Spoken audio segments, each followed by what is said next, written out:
Farmers in the UK are taking to the streets with tractor protests that could wipe out generations of hard work. But here's the thing.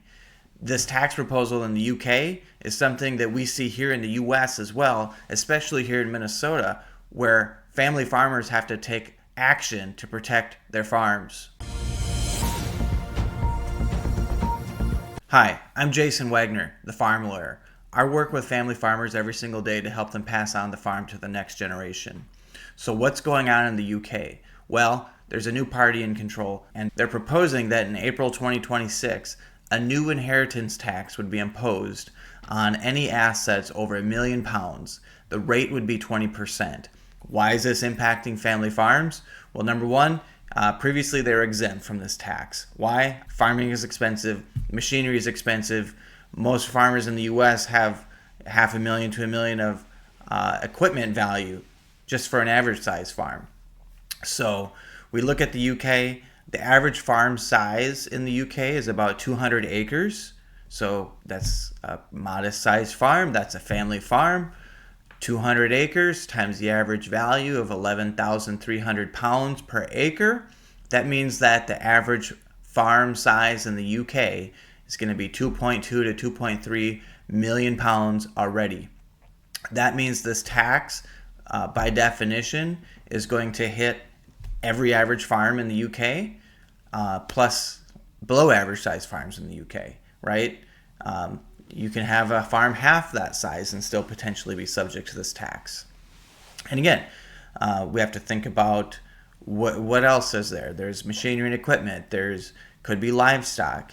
I know that in the US at least, cattle prices, both dairy and beef, are historically high. So when you add it all up, land value, machinery value, livestock, your grain bins, your shed, everything, easily we're going to be over £1 million in the UK. And here in the US, we're going to be over that exemption amount in Minnesota very quickly, very easily, without hardly even trying. And farmers are trying to fight back against this. They're trying to show that this is going to be devastating, that we can't just slap a 20% tax on top of these family farms.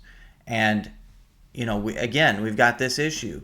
All of this property is held by people that are getting older. Average farmer age is going up. Average farm size is going up. And prices are going up. They have no control over that. So this is all pushing into a potential crisis where we've got this land that hasn't moved hands in a generation that is potentially now going to be subject to a tax that how are we going to pay it? And if they can't pay it, or that next generation is looking ahead and saying, this just doesn't look doable for me. I had a comment here on this channel a week ago where he said, I could not in good conscience tell my grandchildren that they should farm.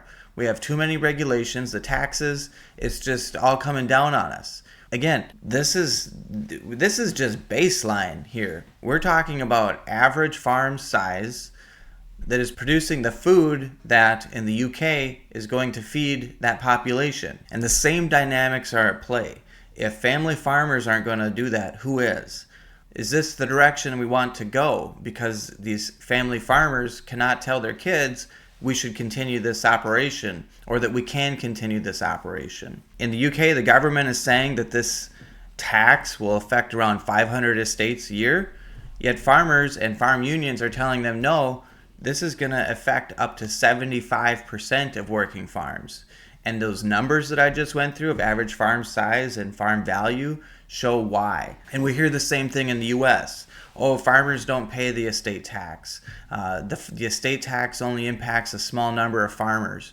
Well, the United States Department of Agriculture came out with a report that said that if the current federal estate tax rolls back, it's going to triple the number of family farms that pay estate tax. Okay, same thing here in Minnesota. We have a $3 million exemption, a $2 million family farmland deduction. Average farm size of 400 acres.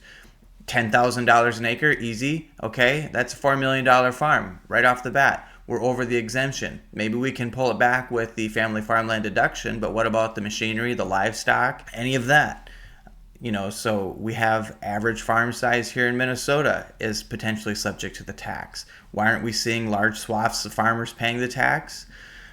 as I said, a lot of that hasn't happened yet. It's in the hands of that generation that has not died yet. This estate tax doesn't hit until someone dies.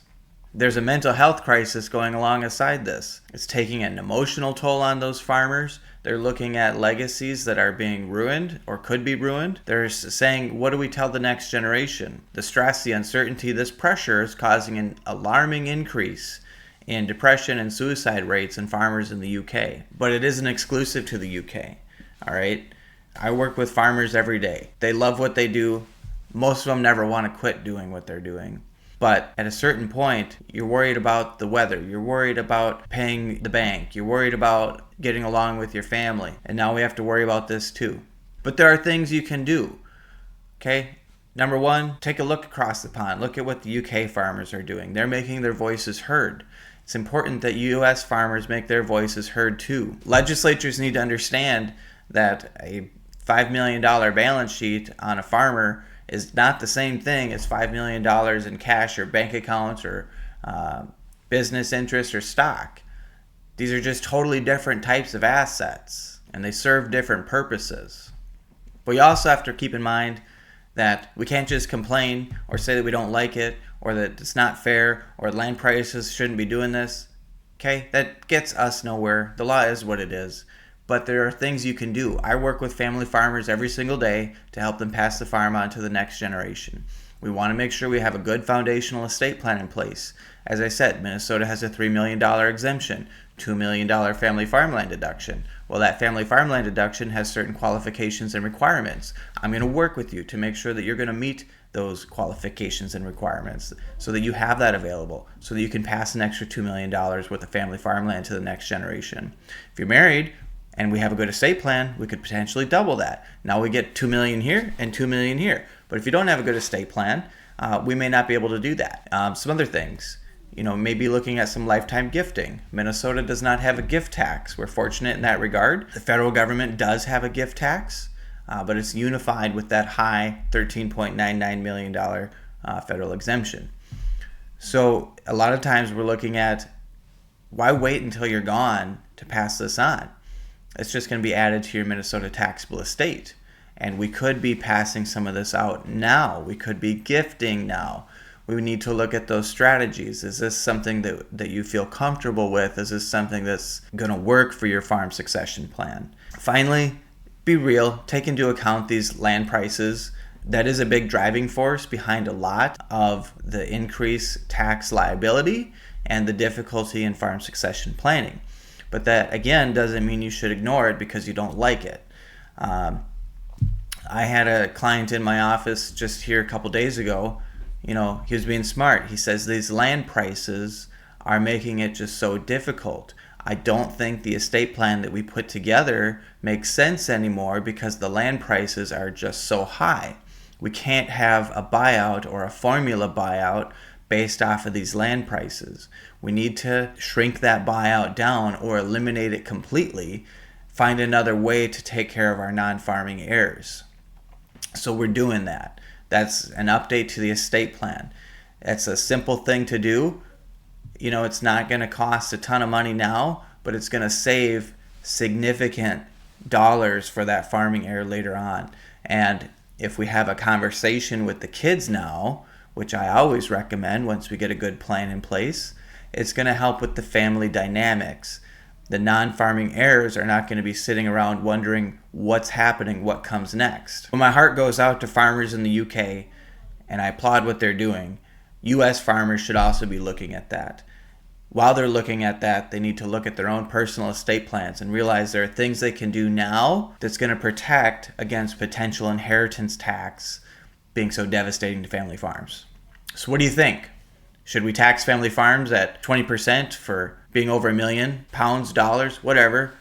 Is that tax fair? What would that do to your farm if you knew that you were going to pay 20% on everything over $1 million when you die?